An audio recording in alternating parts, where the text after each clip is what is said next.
Dito sa Mariveles, Bataan nakatira ang isa sa mga kapatid na lumilikha ng iba't ibang obra maestra dahil sa kanyang mga likhang disenyo ng mga itinatayong kapilya ng Pentecostal Missionary Church of Christ in the Fourth Watch.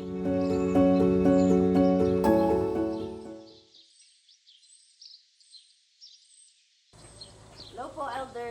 Hello po, good morning. Mapagpalang umaga Good po. morning po, welcome po. Kasama po natin ngayon si Elder Leo Adriano at ito po ang kala namin resort, bahay niyo po pala. Biyaya po ng Ilan po Panginoon. kayong nakatira dito? Actually, 4 po, kaming mag-asawa at yung aming 2 anak po. Kaya sisilipin natin yung bahay ni Elder. At siya rin kayo po ang nag-design Gumawa po, yes po.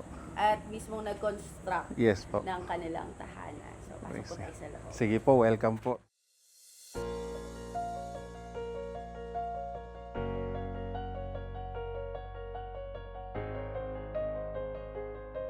And yes, nandito tayo sa sala nila Elder Leo. Elder, napakaganda po ng inyong tahanan at salamat po na ipapasok niyo po at kami po ay nakabisita dito dahil balita po namin ito ay tinayo kasamang ibang sangkap ng pananampalataya at napakaraming mga pagtitiis. So pwede niyo po bang i-tour lang kasi nakita ko po itong mga picture. Sino po ang mga nagagawa po ang mga Ayan po, yung aking panganay na Kalalakihan. anak, si Lemuel. ito po si Kagagraduate niya lang po ng grade 10. Ayan po. nakaano siya. Ayan po. Tapos yung aking bunso, si Lordy.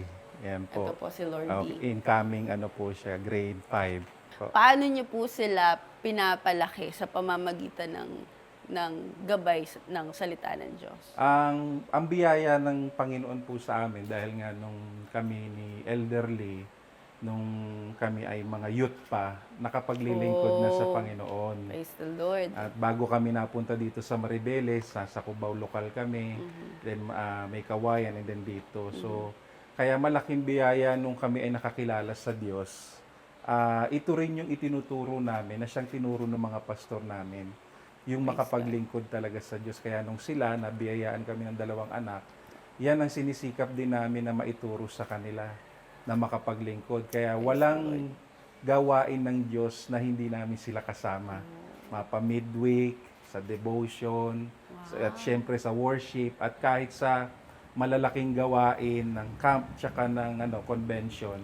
Kasama Talagang din po. kahit 1 week silang wala sa school, ipinagpapaalam namin sa eskwelahan. Praise God. Para po sa gawain. Amen. Ito pong bunso nyo, cadets pa po. Yes Nasa po. cadets department. While Nasa youth naman po. si Brother Lemuel, ano po ngayon ang mga dinidevelop nilang ministry sa church? Si Lemuel po, biyaya naman ng Diyos. Dati, ako yung nag-aaral sa sound system dahil dito po walang masyadong talaga pa maalam eh.